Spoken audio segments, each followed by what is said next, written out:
Hi, boys and girls. Happy Wednesday. Today we're reading Chapter 63, The Journey.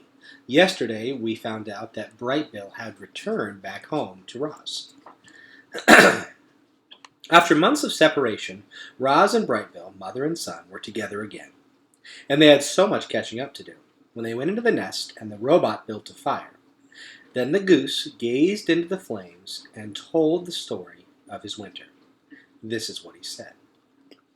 We spent the whole first day of our migration flying over the ocean. It seemed like the ocean would go on forever, but just when the flock was getting tired, Longneck pointed to some tiny islands on the horizon. We flew down to one of the islands and ate dune grass and rested our wings.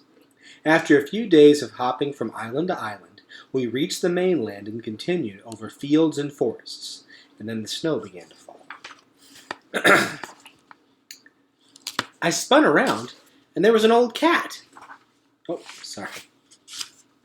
I'd never seen snow before, and at first I thought it was beautiful. But it just kept coming. The others explained that the snow was early, that we were never supposed to see it, but there it was, piling up around us as we tried to sleep at night. Longneck worried that the weakest geese wouldn't survive. And he was right. We lost old Widefoot to that very first snowstorm. We tried to fly around the snowy weather, but we got completely lost and the weather became even worse. Lakes and ponds and rivers began freezing over. We couldn't find food or water, so we ate snow, and that only made us colder. We had trouble cleaning ourselves, and our feathers became dirty and heavy. The flock was in bad shape, but Longneck kept us moving. "We are geese," he squawked, "and geese keep going." One day, we were struggling through a snow shower when we saw something called a farm. It had perfectly square fields and enormous buildings. And stomping her way through the farm was a robot. "She looked just like you, Ma." Longneck sent me over to speak to the robot, but I couldn't understand anything she said. So I just followed her through the farm and around a corner, and then I saw something I never expected. Here's a picture of the farm. Plants. Bright, colorful plants. I didn't understand how plants could live in such cold weather, but then I saw that they were actually inside a building. I learned later that the building was called a greenhouse, and it had clear walls made of something called glass. The robot pressed a button on the wall, and a door slid open, and warm air came rushing out. I hadn't felt warmth in so long that I just had to follow her inside. Ma, it was like summer in there. The air was warm and sweaty, warm and sweet and sticky. And there were rows and rows of different plants. The robot didn't pay any attention to me, so I wandered around the greenhouse, nibbling on leaves and drinking from puddles. Then I heard a scratchy voice behind me. "If I were younger, I would have killed you by now." I spun around, and there was an old cat. She walked on stiff legs, and her fur was gray and clumpy. The cat's name was Snooks, and she didn't seem very nice. But then she saw the other geese out in the cold with their face pressed against the glass, and she told me how to open the door. "You can rest here," said Snooks, as the flock hurried in. "But stay out of sight. The humans aren't as friendly as me." None of us knew what humans were, but we didn't care. We were just happy to be out of the cold. Loudwing was so happy, she cried. The flock drank and ate and bathed and slept and stayed out of the way, and Snooks showed us where to leave our droppings so they wouldn't be noticed. And for a few days, the greenhouse was our home. Once or twice a day, the robot would go outside and return with a box or a bag. But most of the time, she stayed inside and quietly worked on the plants. Picture of the robot working on the plants. There was a barn that I just had to explore. It was filled with animals and machines and piles of straw, and two robots. One robot was fixing a broken door when I walked in. She was using a loud spinning tool called a saw. She pushed the saw through a long piece of wood, and dust shot into the air. Everything was going smoothly until the saw suddenly lurched forward and sliced right through three of the robot's fingers. But she was fine. A minute later, there was a thwip sound as she popped on a new hand. Then she went right back to work using the saw again. The other robot worked with the animals. chickens, sheep, pigs, and cows. They were all in cages. The chickens kept asking me how I'd gotten out of my cage. I was explaining that I never had a cage when I heard panicked squawks coming from the greenhouse. I ran back and found that a human had discovered the flock. We didn't know what he was saying, but he looked really angry. Longneck tried to defend us. He got in front and spread his wings and honked, but the human wasn't afraid. He pulled out a shiny stick and pointed it right at Longneck. Snooks hissed, "Look out, he's got a rifle!" Suddenly, a bright beam of light shot out from the rifle, and Longneck slumped on the floor. He was dead, Ma.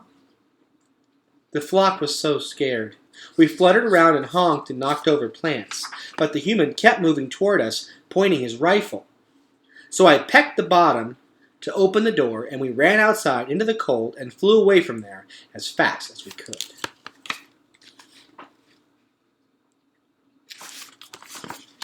Without Longneck, the flock needed a new leader. Everyone wanted me to lead. I didn't know what to do, so I started by repeating Longneck's words. I squawked, "We are geese, and geese keep going." Then I took the point, and the flock spread out behind me. The weather had us all turned around, and nobody knew which way to go, so I just led us straight south. We saw more robots and humans and buildings, but we didn't stop. We knew we were way off course when we saw the ocean again, but at least it was a little warmer by the water, so I decided to follow the coastline for a while. There were more buildings by the coast. Most of them were on land, but some were in the ocean. The ocean buildings were dirty and crumbling and leaning in different directions. There weren't any humans or robots in those buildings, only sea creatures. We saw ships on the water. We saw ships on the land. We even saw ships in the air. They buzzed through the sky like giant dragonflies.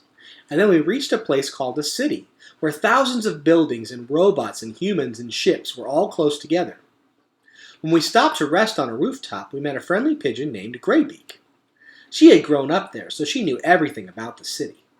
She flew us over towers and under bridges and kept us away from all the buzzing airships. And everywhere we went, there were robots.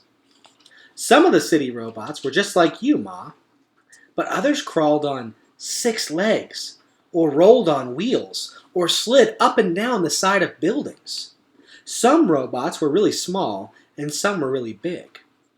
They moved things and cleaned things and built things, and did every kind of job that you can think of. Graybeak brought us down to a ledge on the side of a building and told us to look through the windows. Inside was a family of humans, and they had a Roz robot. When we walked into other buildings, we saw other humans with other robots. Every human seemed to have a robot. I told Graybeak about you, Ma, and she wanted to show us one last place. We flew out to the edge of the city to a really big building called a factory. Graybeak brought us to the roof windows, and we looked down into the factory and saw machines building sparkling heads and torsos and limbs. The factory was building robots. There's the factory. A machine held up a robot torso and put 2 legs under it, and they snapped it into place. It put feet under the legs, and they snapped it into place. It snapped arms into the shoulders and snapped hands into the arms. A head was snapped onto the top, and the robot was finished. Ma, the robot looked just like you. I think that factory is where you were built. I wanted to watch more robots being built, but it started snowing again, so we said goodbye to Graybeak and continued flying south. We saw fewer robots and humans and buildings and ships. The air became warmer and the snow disappeared. We started seeing other flocks of geese in the sky. So we followed them in the middle of a wide grassy field where there was a lake and hundreds of other geese. We had finally reached the wintering grounds. After all we'd been through together, our flock had become very close. We kept to ourselves, eating and resting and remembering the geese we lost. But after a few weeks, we began to mingle with the other flocks. We met geese from all over the world, and they told us about their homes and their migrations and their troubles with the wintry weather. Every flock had lost geese along the way. A few flocks didn't make it at all. Before we knew it, the early spring flowers were poking up and it was time to fly home. We followed the usual migration route north. We flew over fields and forests and hills, but we didn't see any signs of humans or robots. And that was fine with us. Eventually we reached the ocean, and then our island, and then our pond, and then I saw you. Chapter 64, The Special Robot. After Brightbill told the story of his winter, he and his mother sat in silence and thought. They thought about poor Longneck and the human who had killed him. They thought about farms and cities and factories. They thought about Roz and where she truly belonged. Then after a while, Roz told Brightbill her own winter story. She spoke of her long, dark hibernation and of how she had awoken to find the nest caved in around her. She spoke of blizzards and frozen animals. She spoke of the many lodges she had built and the one that caught fire. But she mostly spoke of all the new friendships she had forged. I used to think that you were the only animal who would ever care about me, she said to her son. I worried that without you around I would be alone again. But I was not alone. In fact, I made new friends, all on my own. I think the other animals might actually like me. Of course they like you, Ma, squawked the goose. You're the most likable robot I've ever seen, and I've seen a lot. It was true. Brightbill had seen hundreds of different robots that winter, and none of them were anything like Roz.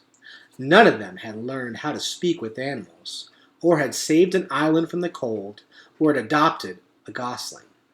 And he sat there, watching the robot's animal gestures and listening to her animal sounds. Brightbill realized just how special his mother really was. The next chapter is titled The Invitation. Thanks for listening today, boys and girls. I look forward to reading to you tomorrow.